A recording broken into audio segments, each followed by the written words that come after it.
I still remember that morning like it was yesterday. My dad called both of us into his office. The sun was coming through the blinds, lighting up the room where I had spent most of my 20s working late nights, building his company with. I thought it was finally the day he'd tell me I was ready to lead. Instead, he looked at Lily with pride in his eyes and said she'd be taking over the business. I sat there frozen, smiling just enough to hide the sting. For 8 years, I had been there every single day. I knew every client by name, every system, every problem we'd ever fixed. I had missed birthdays, vacations, even relationships, because this company wasn't just a job to me. It was my life. I didn't build it for money. I built it because I believed in what we were doing. Lily was different. She was the kind of person who always found a shortcut. She never liked staying in one place. One month she was in marketing, the next she was trying out event planning. But she was charming, funny, and always seemed to win Dad over with her energy. He said she had a way with people. I guess that was all it took. I sat quietly while he told me how proud he was of her and how I could help her get started. It sounded more like I'd become her assistant than her partner. I could feel my chest tighten, but I didn't argue. There's no point in fighting someone who's already made up their mind. When the meeting ended, Lily hugged me and said, "Don't worry, Ratch. I'll make you proud." Her tone was light, but it felt more like pity. I just nodded and walked out. I didn't cry. Not then. I went back to my small office, shut the door, and sat in silence for a long time. The same walls that once felt like home suddenly felt cold. That evening, Dad came by to thank me for understanding. He said it was time for him to step back and let fresh ideas take over. I wanted to tell him that those ideas were already mine, that the best deals, the smoothest projects, the loyal clients, all came from me. But the words wouldn't come out.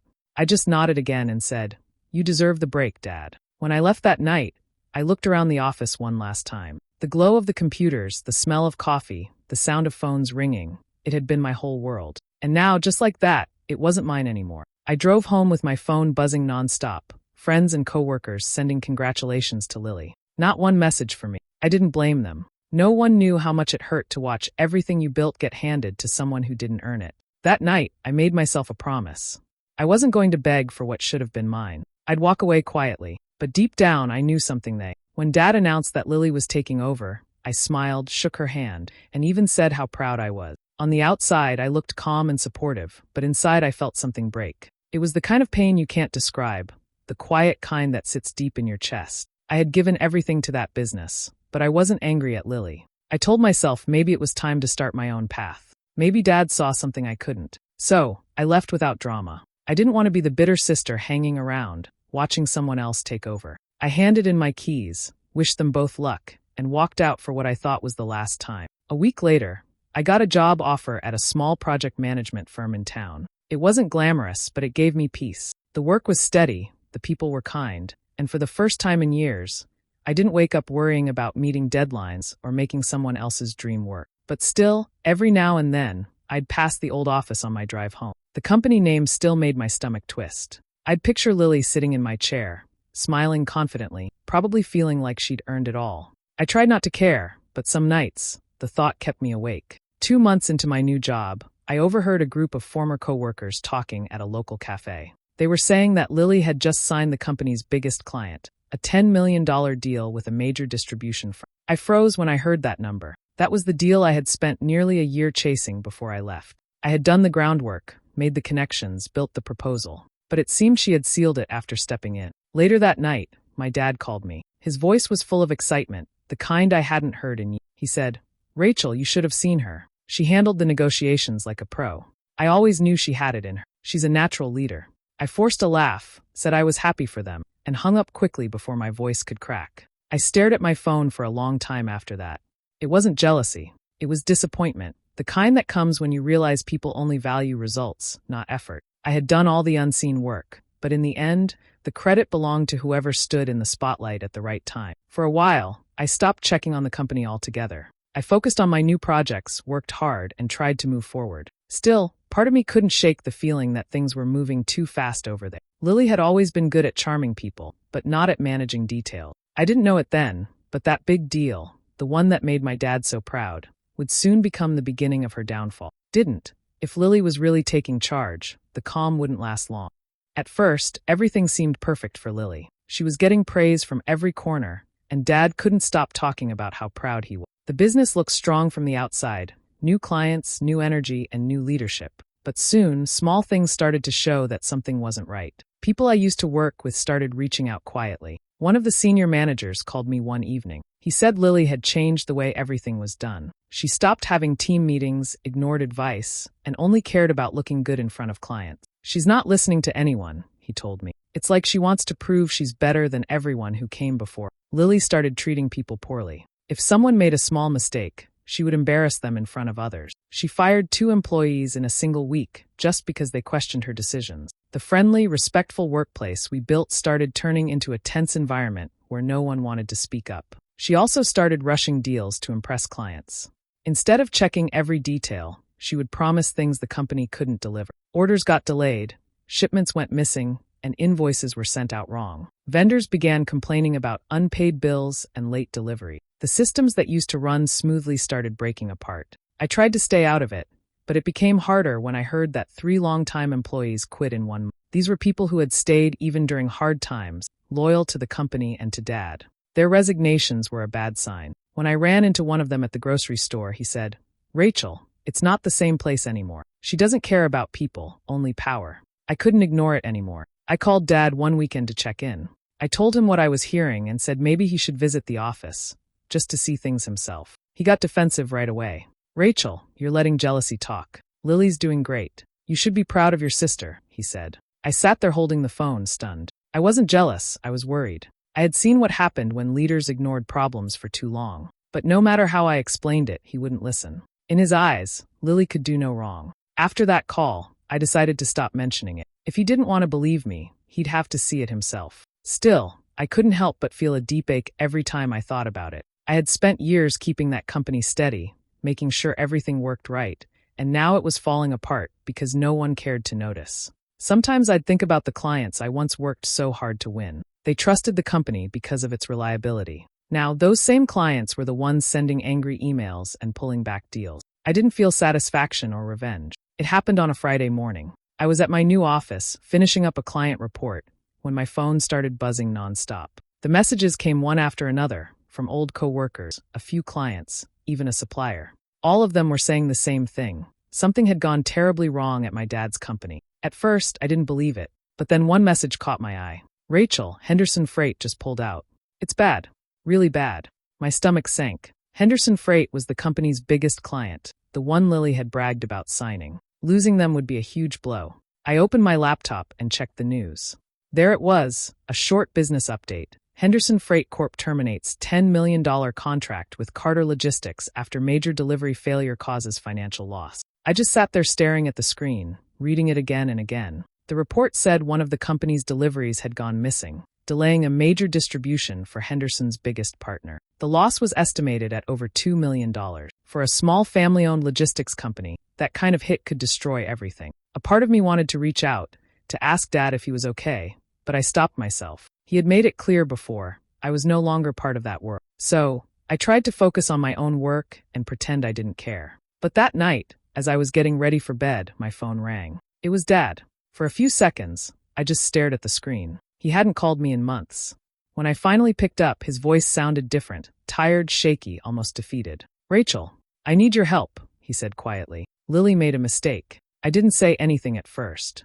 I could hear papers shuffling and phones ringing in the background. He kept talking, explaining how the team was in chaos, clients were threatening lawsuits, and Lily wasn't handling it well. She had apparently left the office in tears earlier that day. I listened silently, my heart heavy. The same man who once told me I was jealous was now asking for my help to clean up his favorite daughter's mess. For a second, I almost said yes right away. That old part of me, the one who always wanted to prove myself, was still there. But then another thought hit me hard. He only called when everything was broken. When things were good, I was invisible. I took a deep breath and told him I needed some time to think. He sounded desperate. "Please, Rachel, you're the only one who can fix this." His voice cracked at the end, and that hurt more than I expected. After we hung up, I sat on my couch in silence. I thought about the nights I had spent saving that company before, all the sacrifices I had made, and how easily I had been replaced. Now, the same people who pushed me aside were reaching out for help. I didn't know what to do yet. My heart wanted to help, but my pride told me not to. Still, one thing was clear. The empire Dad had built and handed to Lily was falling apart, and this time, no amount of charm could save it. Only sadness. I could see what was coming, even if no one else could. I didn't sleep that night. I kept thinking about the call, about Dad's voice, and about how everything had come full circle. By morning, I decided to go back, not because I wanted to save anyone, but because I couldn't ignore the mess I helped build years ago. The company was still part of me, even if they had pushed me out. When I arrived, the place looked completely different. The bright energy that used to fill the halls was gone. Desks were empty, phones were quiet, and the air felt heavy. The walls still had our old awards hanging, but they looked more like reminders of what we used to be than signs of success. Dad was in his office when I walked in. He looked exhausted, his eyes red, his hands shaking slightly. The confident man I grew up with seemed smaller somehow. He didn't try to pretend everything was fine. He just looked at me and said softly, "Can you fix it?" I wanted to say no. I wanted to remind him of every time he ignored me, every time he chose Lily over me. But instead, I just nodded for him to give me space. I needed to see things for myself before I made any promises. The accounting team handed me the financial reports, and the numbers made my stomach twist. I saw months of poor decisions, overspending, missed deadlines, unpaid vendors, and deals that made no sense. Lily had tried to impress clients by offering huge discounts that the company couldn't afford. It wasn't just bad management, it was reckless. Then I looked at the staff list. So many familiar names were gone. People who had been with us since the early days had either quit or been fired. The few who remained looked tired, like they were just waiting for the end. When I asked where Lily was, one of the supervisors said quietly, she took a break. Went to Florida to clear her head. My jaw clenched. She had run away when things got hard, leaving everyone else to face the damage. I spent the rest of the day walking through each department, listening more than talking. Some employees avoided eye contact, maybe ashamed or scared. Others came up to me and simply said, "We're glad you're back." It wasn't joy, it was relief. That evening, Dad came to my office. He looked uncertain, almost like he was afraid of what I might say. I told him the truth. It's bad, really bad, but it's not impossible. He looked hopeful for the first time that day. Then I added, "I'll only do this if I have full control, no interference, no approvals, no second guessing." He hesitated for a moment, then nodded. "Whatever it takes," he said quietly. As he walked out, I sat there alone, surrounded by the weight of years of work and disappointment. I knew it wouldn't be easy. Fixing what Lily broke meant more than saving a company. It meant facing every hurt I had buried when I walked away. But this time, I wasn't doing it for approval or validation. I was doing it because The first few weeks were the hardest. Every day felt like cleaning up after a storm that never ended. Files were missing, client accounts were a mess, and no one seemed to know who was responsible for what. I started by calling every client myself. Some hung up as soon as they heard the company name. Others stayed on the line long enough to tell me how disappointed they were. I didn't make excuses. I just apologized and promised things would be different. Then I began rebuilding the team. I called back old employees, the ones who had left when Lily took over. A few were hesitant, unsure if things would really change. But slowly, one by one, they came back. Not for me, not for the paycheck, but because they still believed in what we once built together. That gave me strength. Inside the company, I had to make tough choices. I closed departments that weren't bringing in value and reassigned people to roles that matched their skills. For the first time in months, we had direction again. Every day started early and ended late, but there was a new rhythm in the office. Quiet determination instead of chaos. I worked closely with our vendors, clearing overdue payments and rebuilding trust. Some agreed to continue supplying on smaller terms, others needed assurance in writing. It wasn't easy convincing them to give us another chance, but persistence worked. I showed up in person, sat in their offices, and explained the plan. When they saw I was serious, they started coming around. Dad mostly stayed out of the way, just like I had asked. He looked relieved more than proud. Most days, he'd sit quietly in his old chair and watch me work. I think he finally realized what it actually took to keep the business alive all those years. By the second month, things began to stabilize. The staff started smiling again, small bonuses returned, and clients stopped threatening to leave. I wasn't chasing perfection. I was trying to bring back trust. Then, one morning, I received an email from Henderson Freight. They had heard about the changes and wanted to meet. I couldn't believe it. After everything that happened, I didn't expect them to even consider us again. When we met, their team was polite but cautious. I was honest with them about what went wrong and explained every step we had taken to fix it. I didn't sugarcoat anything. A week later, they agreed to give us a small contract. Nothing close to the original deal, but enough to prove we were capable again. It was the break we needed. When the first delivery went perfectly, their operations manager sent me a simple message. "This feels like the Carter logistics we used to know." I wanted to tell Dad about it right away. I expected him to smile or say he was proud. But when I told him, he just nodded and said, That's good. No excitement, no emotion. I realized then that I wasn't doing this for his approval anymore. I was doing it for myself, and for the people who stayed through the worst days, believing that one day we could bring the company back to life. Refused to let something I built die because of someone else's mistakes. About a week after Henderson Freight came back, the company started getting attention again. Clients were happy, employees were motivated, and it finally felt like the worst days were behind us. For the first time in years, there was hope. Then one morning, I walked into the office and saw everyone gathered around the break room table, looking at a magazine. Someone handed me a copy, smiling. "You made it," they said. It was the Cleveland Business Review, a local magazine that often featured successful companies. Across the front cover was a big headline, "The Carter Family's Comeback Story." There was a full-page photo of Dad standing proudly next to Lily, both smiling, shaking hands like business partners. My stomach dropped. I flipped through the pages, searching for my name. Nothing. Not one word about me or the work I had done to bring the company back from collapse.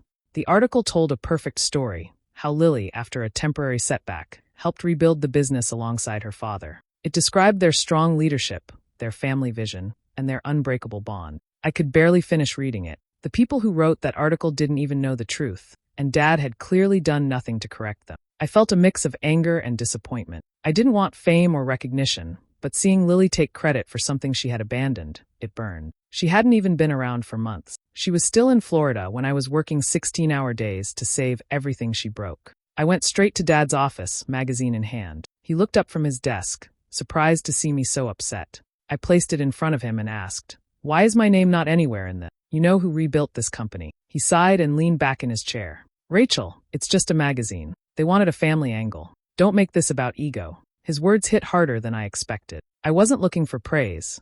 I just wanted honesty. I stared at him, trying to find even a small trace of guilt or recognition, but there was none. He genuinely didn't think he'd done anything wrong. I said quietly, "You don't even realize what you're doing, do you? You'll never see me as the person who built this, only the one who fixes it when your favorite messes it up." He stayed silent. That silence told me everything I needed to know. No apology, no gratitude, just indifference. I walked out of his office that day and didn't look back. For the rest of the afternoon, I went through my tasks like a machine, emails, calls, reports, but my heart wasn't in it anymore. When everyone left for the day, I sat alone in my office, looking at the magazine again. I thought about how much effort I had given, how much of myself I had poured into saving something that was never really mine. That night, as I drove home, I made another silent promise, just like the one I made years ago when Dad first gave the company to Lily. This time, it wasn't about walking away in pain. It was about walking away with purpose. I realized then that I didn't need their approval to prove my worth. I had already done that through my actions. After that day with the magazine, something inside me changed completely. I stopped hoping my dad would ever see me for who I was. I kept showing up to work, but my focus shifted. I wasn't rebuilding for him anymore. I was planning my own future quietly, carefully, without making a scene. When I first returned to the company months earlier, I had handled all the legal restructuring to keep things running. Dad had trusted me completely with the paperwork, signing every document I placed in front of him. He never asked questions. He was just desperate to keep the company alive. I made sure everything was legal and transparent, but I also made one small adjustment that most people would have overlooked. I turned my position into a 49% ownership stake. It wasn't a secret in the sense of deceit. It was all documented, but no one really paid attention. Dad thought I was just formalizing roles. I knew someday he might regret overlooking it, but at that time, I just wanted a fair share of what I had rebuilt. As the months passed, the business became strong again. The numbers were better than before. Clients trusted us, the staff was stable, and cash flow was back on track. We were finally in a place of strength. Everyone thought I'd be happy, but I wasn't. The success felt hollow because I knew I couldn't stay under the same roof with people who only valued me when they needed saving. That's when an investment firm reached out. They had noticed the turnaround and wanted to buy a large stake in the company. They offered a number that made me stop and stare. It was more money than I had ever imagined earning in my lifetime. I thought about it for days, trying to decide what to do. Then one morning, I looked at myself in the mirror and realized I was done being the person who always stayed behind fixing things. So I called the firm back and started the process. It was quiet and professional. Lawyers handled everything. I didn't breathe a word to anyone at the company. Not Dad, not the staff, no one. When the deal was finalized, the funds hit my account, and I felt a peace I hadn't known in years. The next morning, I went to the office for the last time. I packed my things slowly, a few photos, some books, and a coffee mug I'd kept since the early days. I didn't leave a note or make a speech. I just handed my access card to the receptionist and walked out. Dad didn't find out until a week later when the new investors called him to arrange a meeting. By then, I was already gone. I had no interest in arguments or explanations. There were no shouting matches, no slammed doors, just silence. I wasn't angry anymore. I wasn't trying to prove anything. Selling my share wasn't revenge in the loud sense. It was quiet, deliberate, and final. I had taken back my power in the simplest way possible, by walking away with everything I had earned. For the first time in years, I felt free. They could have the spotlight. I was finally done chasing it. A few weeks passed before my phone rang one morning. I saw my dad's name on the screen, and I already knew what was coming. His voice was sharp, filled with disbelief and anger. "You sold the company?" he shouted before I could even say hello. I took a deep breath and answered quietly, "No, Dad. I sold my part. The part one earned, the part you signed for." For a few seconds, there was only silence. Then I heard him sigh, long, heavy, tired. It wasn't the sigh of a man who had lost control of a company. It was the sound of someone realizing too late what they had taken for granted. I didn't try to explain more. There was nothing left to say. For years, I had fought to be seen, to be appreciated, to prove I was more than just the helper or the backup. Now, I didn't need to. After that call, I didn't hear from him for a while. The silence didn't hurt like I thought it would. In fact, it felt like peace. For the first time, I didn't feel responsible for holding everything together. I didn't have to worry about the company's reputation or the next crisis. I didn't have to earn anyone's approval. The world moved on, and so did I.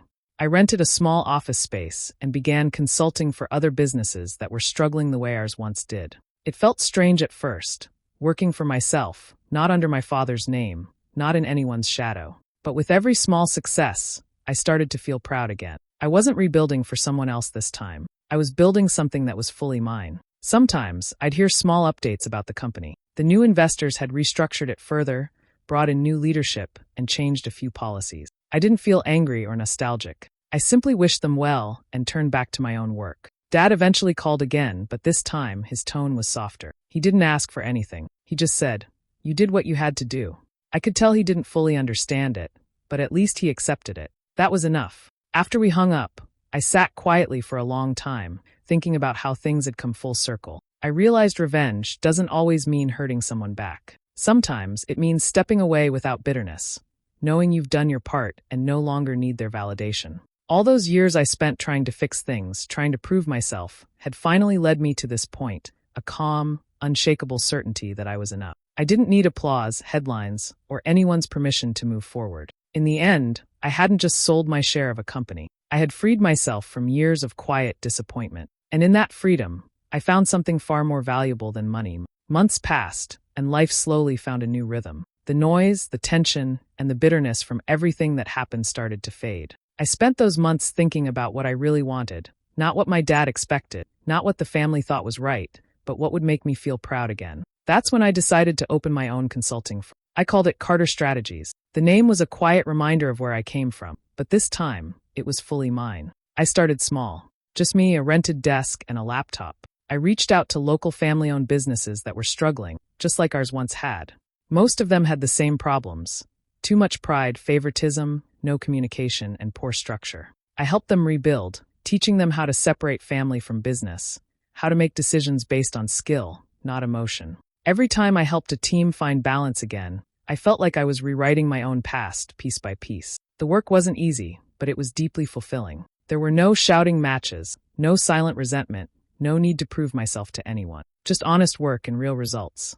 The first time one of my clients doubled their profits after following my strategies, I cried, not because of the money, but because I finally saw the value of what I had learned through all the pain. One afternoon, as I was going through some emails, I saw a name that made me pause. It was from Ethan, one of the longtime employees who had worked under my father's company. He had been one of the few who stood by me even when things fell apart. His message was simple. "Rachel, the company isn't the same without you. You were the reason most of us stayed as long as we did." I stared at those words for a while, a small smile forming on my face. For years, I had wondered if my efforts ever really mattered. That message was my answer. I didn't need public recognition or a magazine cover. This quiet acknowledgement from someone who had seen the truth up close meant more than any title ever could. Later that evening, I sat on my porch with a cup of coffee, watching the sunset. My phone buzzed with new client messages, but I didn't rush to answer. For the first time in a long time, I was content, completely at peace with how everything had turned out. Dad had given my sister the business, but in the end, life gave me something far more valuable. It gave me freedom, the freedom to create, to lead, to grow without being overshadowed. I realized then that sometimes losing what you thought was your destiny is actually the universe's way of giving you a clean slate. I didn't just survive my father's choice. I turned it into the foundation of something new, something real. And as the sun dipped below the horizon, I whispered to myself, this is mine. Peace, my worth, and my own name standing on its own.